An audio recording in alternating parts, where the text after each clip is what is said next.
Hi everyone, welcome back to part 33 of my TemTem playthrough.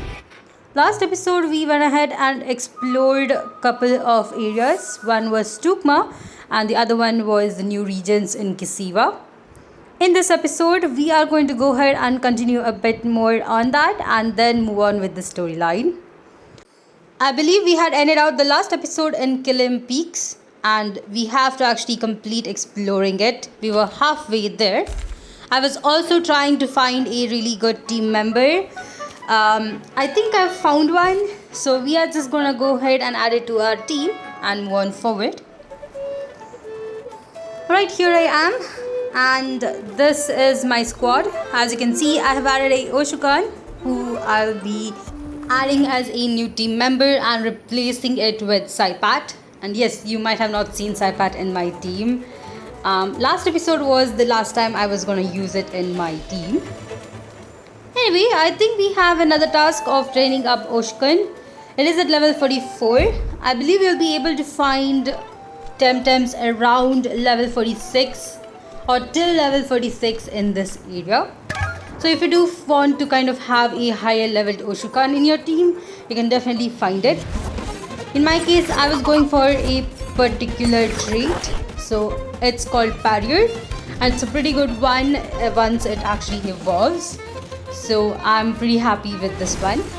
It might take me a bit more for it to train up. Thankfully, I do have the item called Cowardly Cloak, which will help it get some more experience.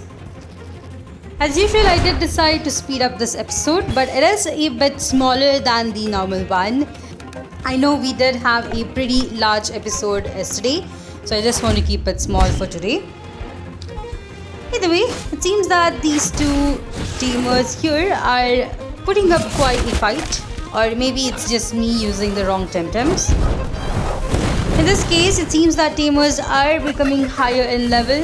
These two are at level 50, so we probably will be seeing tamers around level 55 in Spanku, which is where we'll be trying to reach in today's episode. So it seems that we have a Oshira, so I did switch into Gazuma. We also have Banshee, who will go down definitely for a electric storm. And Oshira actually survived. It's surprising, but that's alright. It will go down for Saku's move right here. Saku also learned a new nature type move, which is quite cool. And I think this one is a bit more powerful than the last one, which was Allergic Spread. Moving on, we have Subira here, who is a random NPC. Alright, she does not really battle us. Now we do have another dead end in the other side, so let me quickly explore this one. Seems that we have a couple more items here.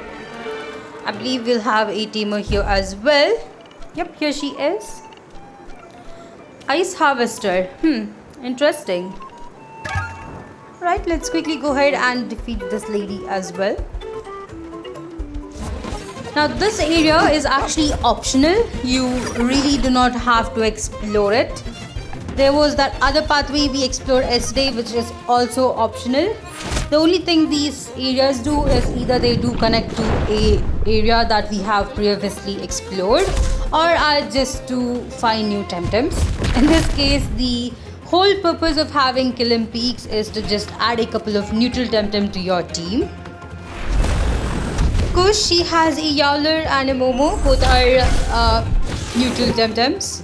I actually really like the design for Yowler, but I was really hoping that it was a dual typing, which I believe it's not. If it had have part melee, I think it would be pretty interesting. But then again, I might be wrong. Maybe Yowler does have a part melee typing as well. Let's see once we do get a chance to catch it. For now though, I'll definitely have to defeat them. These TemTems are also pretty powerful. They're at level 55 and that might be the reason why they're doing massive damage on my TemTems. Now this area is also another one where you'll be able to train up your newer TemTems. If you have added a new one to your team recently, this one will actually help. Now before I do collect the sticker, let me just quickly look around. It is so much difficult to find a sticker in this white snow, so I might accidentally miss one. But here we got another item as well. By the way, they seem to be a dead end, so let me head back.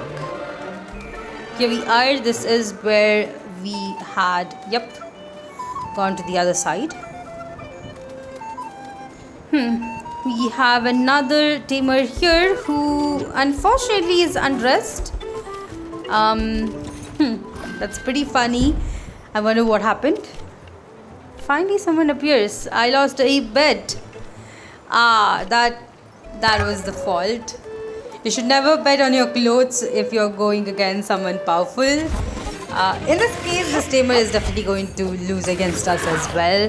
But hopefully he gets a chance to go back home. Now he does have Momo and Mix, which are two powerful TemTems. Thankfully Momo does go down in one hit. Although I did get a massive hit on my starter. Might have to switch out. Now Oshukan can do pretty good damage against crystal type TemTems, but unfortunately it is not higher up in level, so it really I guess doesn't do too much damage. But at least we do get a complete level from defeating that TemTem, which is good. Let's quickly move on. We do have a cave here. I think we'll go ahead and explore the cave first before going back through the other way. We also have another tamer here. It seems to be a kid. Let's see if we'll be able to defeat them. Alright, single stage TemTems, definitely pretty easy.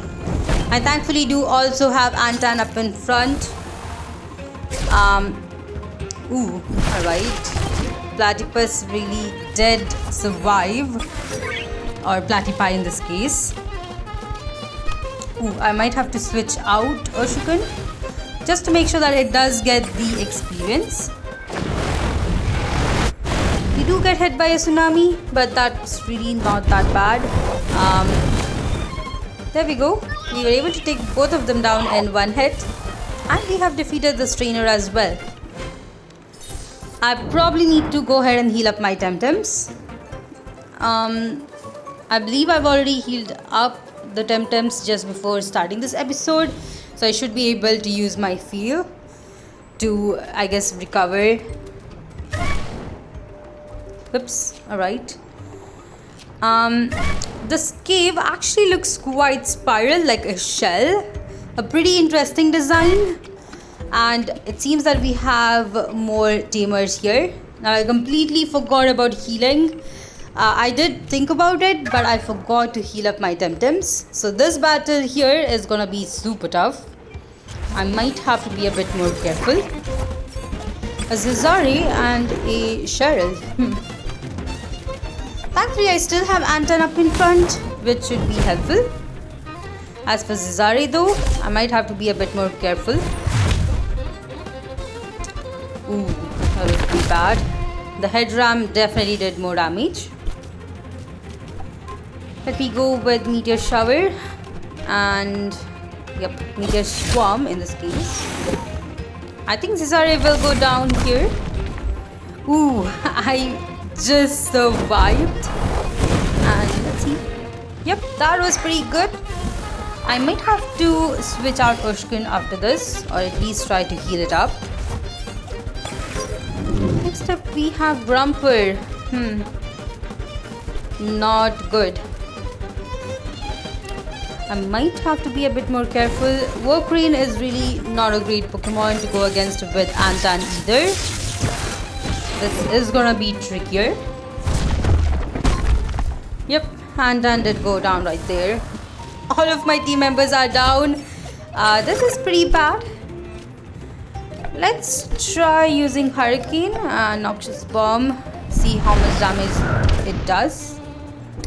Alright, it did pretty good damage on Warcrane. I should have definitely healed up my TemTems before this battle. Oh well, I probably will do it after this battle if I actually survive, which in this case is pretty low. Thankfully, I was able to take down the work crane, which means that I'll be able to focus on Grumper. Thankfully, it seems that Grumper is not focusing on Saku, so I'll be able to go ahead and take it down in the very next turn. Using Hurricane and Grumper goes down. Pretty good. That was pretty close. I might have lost a lot of money because of it, if I did lose right there. Thankfully, I did not. Alright, I did heal up my TemTems right after that. If you might have seen, I did get an encounter. The encounters here are mostly Momo, and you rarely will be able to find Yowler here as well. I believe you'll be able to encounter Tateru here as well as Oshkan. But I'm focusing more on Yowler. Hopefully I'll be able to encounter it before I do leave this cave. I believe that the new side quest that we are having is gonna be at the center of this cave, which is pretty cool. We have a couple more teamers that we can actually battle here. These two are pretty powerful as well. They do have TemTems around level 58, which is pretty strong. I believe if I had TemTems around level 60, this battle would have been way more tougher. Thankfully, my TemTems are at level 66, which is much more helpful. I think this will also kind of prepare me before I leave to Sipanku. I've never played the part from Sipanku in this game. I actually ended out my playthrough at Kisiva the last time, so I have no idea what to look out for next. So anything after this is definitely going to be a surprise for me, as much as it might be for you all as well.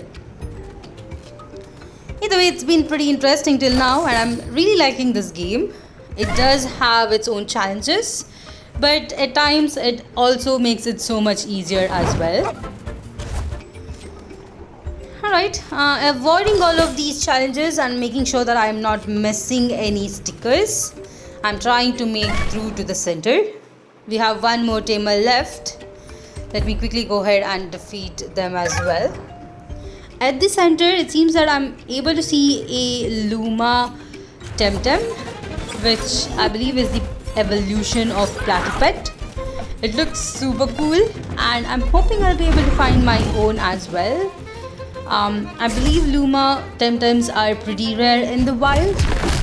They are even more rarer than shiny Pokemons in Pokemon games, so it is pretty tricky. Of course, if you are quite lucky, you might be able to find one, but it has never happened to me in my last playthrough, and I'll be probably shocked if it does happen in this one. I wonder if there are items that I can actually use to enhance the chances of finding a Luma, but you never know. Moving forward, we're almost there. Alright, seems that there are different crystal structures here, which looks pretty interesting. After picking up the item, I talked to Peyton here. He seems to be interested in the crystals and tells us that they are musical crystals. He also gives us a task of trying them out. Unfortunately, we do not have the soft hands needed to play music on these crystals. Probably will have to have a lot of practice. Alright, he lives in Yuhuru. Alright, I'm anyway heading back to Yuhuru, so that's something I will definitely take up. But of course, coming out of the cave, seems like we have Kyle here, who is actually with a pack of Momos. He also has a Luma one, which looks super cool. Now he does have a quest for us, which if you might have seen right there, I actually skipped. That was totally unintentional. I never realized that I was supposed to go through the other dialogue trees to actually find his quest. That's alright, I will come back for that quest.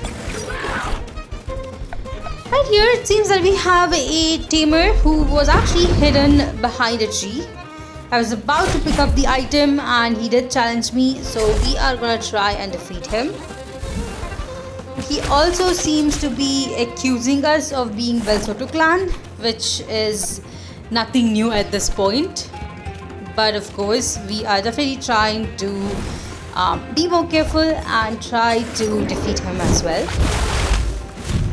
I'm also trying to level up Oshukan as much as possible. By the time I reach Sipanku, if it doesn't or if it's not in the same level as my TemTems, probably I'll go ahead and grind offline to level it up. But I'm not sure how that will go. For now though, I'm just gonna keep it in my team and hopefully it levels up pretty soon. Jumping down the sledge, it seems that we are back at the entrance. That was pretty nice. I headed out to Uhuru just to see where this teacher is. After going to this house, Bakari here actually tells us that we have to go through a quiz in order to kind of test if we are ready. Alright, I'm gonna try this one. It actually took me a couple of tries. As you can see here, the very first try, I actually failed. But of course, we are just gonna keep trying until I do go through. This time, it seems that I am failing again. I will try once more, and if I do not find the right answer, or maybe if I'm missing something, I'll just try to search it in the internet. I know this is a pretty interesting and pretty easy quest, but I think I was really not paying attention when I was going through this. That is the reason why I made so many mistakes. But here, I think I'm giving the right answers.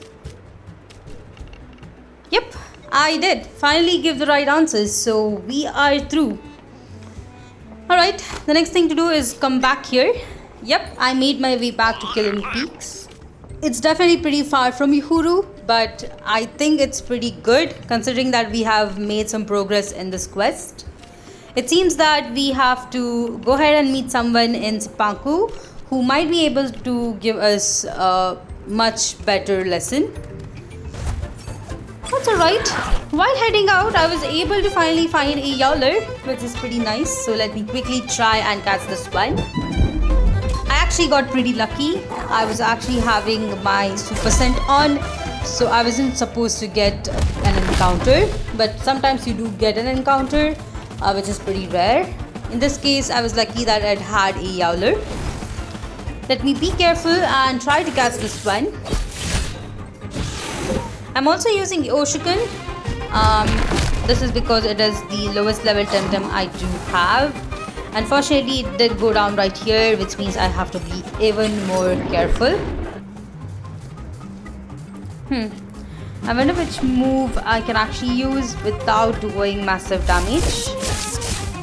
Did go with Chain Lightning and that one is perfect. So let me quickly go ahead and try using Tem card in the very next turn. Thankfully, I do have enough Tem cards and I was able to catch Yowler. And of course, it is only neutral typing. I guess it's not part melee, which is pretty sad. If it did have part melee, I think it would have been a better addition to my team. In this case, I think I'm just going to go ahead and keep it in the box once I do go back. Heading outside, I realized that I had a quest that I missed, so I did go ahead and talk to Kyle here. I think I'll go ahead and complete his quest and then end out this episode. Now, his quest requires me to go back to Tukma and we have to go back to Bandit's hideout. So I did make my way to the hideout and this is where I'll have to take the fire from. Unfortunately, when I do try to take the fire away, apparently this tamer gets a bit offended and says that we're trying to ruin her marshmallows. So we do have to defeat her. She does have some powerful TemTems as well. But I think this battle will be a bit more easier considering that I have my team members, unlike the last time when I had only crystal TemTems in my team. Up next we have Simonch. I'm hoping that's how it's supposed to be pronounced, but it did go down in one hit, which is pretty hilarious. But that is the starter. Alright, seems like Piranhant is the only TemTem that is surviving most of these turns. Up next we have Mashuk. I might have to switch out into a wind type TemTem to take it down. Wind type techniques are pretty powerful against it. And so are apparently metal type moves, which I just realized now. I might have to skip out the next turn just to recover some stamina. The last time I went through this game, this battle actually was a bit of a shock. I was not expecting a battle at this point. It took me a bit by surprise, but this time I was ready, so I'm able to take this trainer down. There we go. Once we do defeat her, she keeps quiet and lets us have, I think, a log which has been set on fire. The next thing for me to do is head all the way back to Kilim Peaks. It might seem easier in this video, but trust me, I was just running around multiple times. Once we are here, we're just gonna go ahead and hand it over to him. He quickly lights up the fire. As you can see, it's on fire and cooking some food. He also gives us ATC for all the trouble that we have taken. But I think that's all I had for this episode. We've completed everything that was needed. The only thing left to do is go ahead and head out into Sipanku and see what happens next. It's gonna be pretty interesting. Hope you all enjoyed this one. If you did, please put a like, and if you haven't yet, please consider subscribing to my channel as it really helps me a lot. If you'd like to support me more in other ways, check out the links for my Patreon and Ko-fi down in my description. But I'll see you all in the next one.